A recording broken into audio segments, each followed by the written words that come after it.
You know what? It's been a little bit, so time to read another Villainess manga.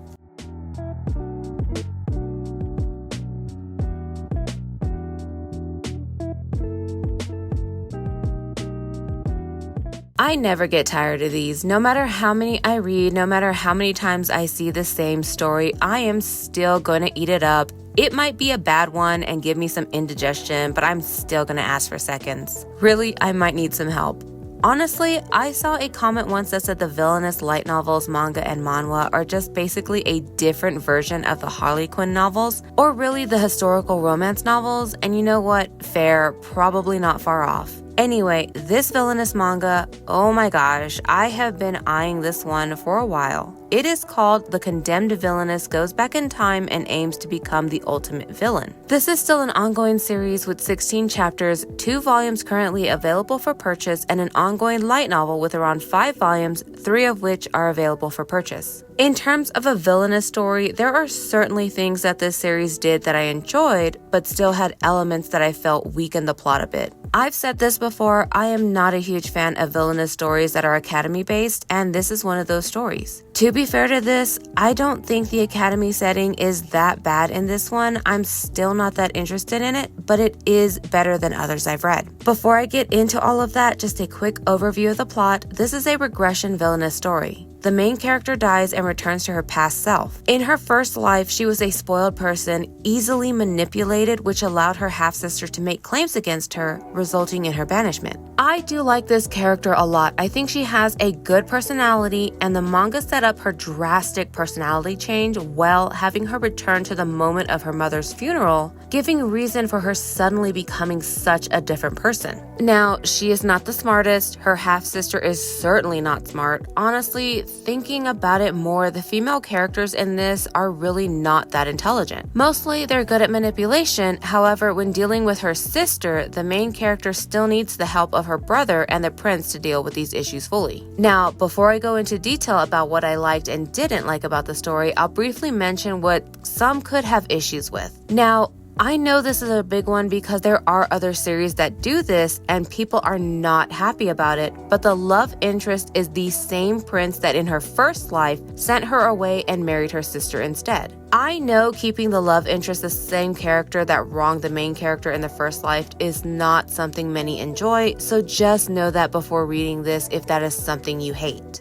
Another issue, and this is kind of a spoiler, but the main character is banished to a monastery, but on the way there, her carriage was randomly attacked and she was sent or sold to a brothel. So this is brought up a lot, not in a graphic way, but she does recall tactics that she used there in her first life, and I'm pretty sure the 3rd volume of the light novel involves the brothel more, but the 2nd volume and the more recent chapters, starting at like chapter 15, I think, begin involving a character who was a client of hers in the first life as well, and it seems he's going to play a big part of this coming arc. Like the title says, she realizes that the way she acted in her first life would label her a villainess, so when she returns in time, she wants to play that role better, but she does have to rely on others to help her. I wouldn't exactly say she is being a villain, as many of these villainous stories say that the main character is going to play the role of the villainess. It's very rare that they actually do. There are some where they very much do take on a villainous role, but this is not one of those stories. Now, she is cunning, using various forms of manipulation, so I wouldn't completely disregard her attempting to play a more villainous role. But if you are looking for that villain character, it's not going to be this story.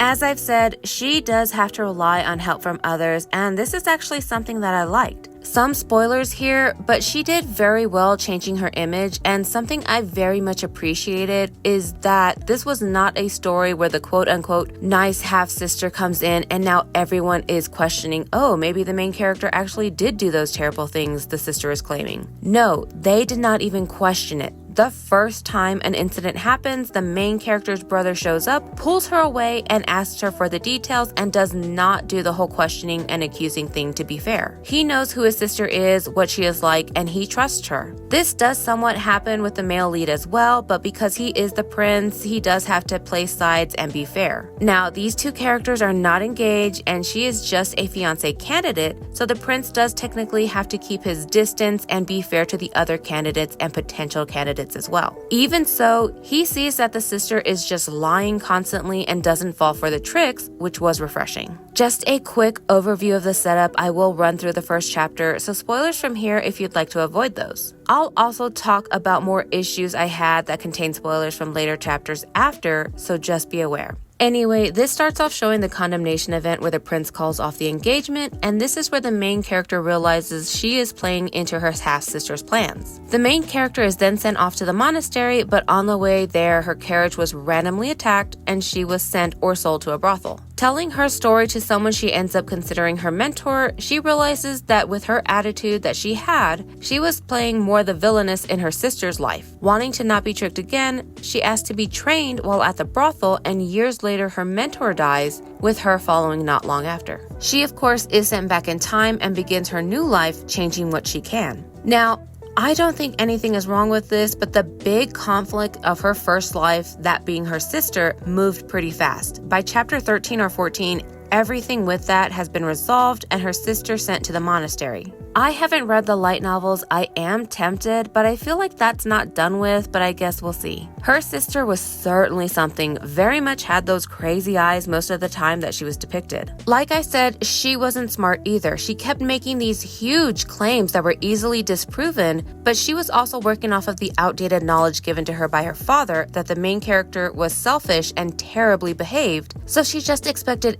everyone would believe her no problem, which to be fair, they did in the first life. Now that she's gone, of course there are other issues that will pop up, but I guess the main plot that is in the back of the story is that the main character and the prince sort of have a secret relationship they have to hide because he cannot pick a fiance yet, and they both have to wait 2 more years. I'm assuming that will be the constant plot going on in the next few arcs. Something that was definitely an issue for me, because I really wish they had done more with this, is the main character's relationship with her stepmother. Her stepmother was a very sweet person, but she was so meek, she did nothing. She knew that her daughter was trying all these things against the main character, but she just stood by, even taking it when her daughter hurled insults at her. I just wish more would have been explored with her, because in the interactions she had with the main character, they were very friendly with each other, and it's a dynamic that I haven't seen much in these stories unless the main character is the stepmother. The main character and her brother did not have an issue with the stepmother at all, being upfront with their dad that he was the issue, which was something that I liked that they did. They made it very clear to him that they did not hate their half-sibling or stepmother.